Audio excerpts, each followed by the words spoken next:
Mga bro, may exciting tayong update mula sa BRP Lawrence Narag, isa sa mga paborito nating missile boats ng Philippine Navy. Nakadock siya overnight sa isang port, at alam nyo ba? Hindi ito basta-bastang pahinga lang para sa crew. Full-on maintenance mode sila mga bro. Sa ganitong pagkakataon, importanteng maayos na mapanatili ang kondisyon ng barko, kaya hands-on ang crew members sa pag-maintain at pag-repair ng kanilang warship. Siyempre, habang nakadock ang BRP Lawrence Narag, isa sa mga pangunahing ginagawa ng crew ay ang pag-refuel ng barko. Kailangan laging ready for action ang mga barko natin, lalo na sa mga sitwasyong may biglaang tawag ng tungkulin. Power ang pinapakita dito mga bro.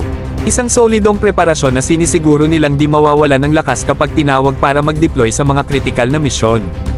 Hindi rin biro ang logistical needs ng barko. Hindi lang fuel, pati supplies tulad ng pagkain, tubig, at iba pang essentials ay nire-restock ng crew.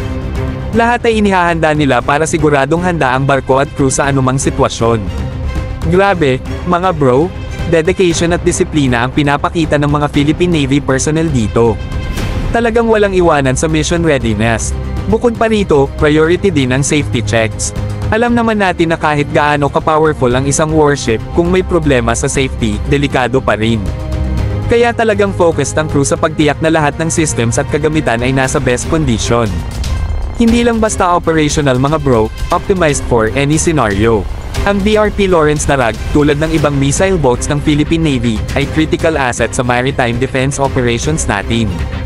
Kaya sa bawat docking period, hindi sayang ang oras.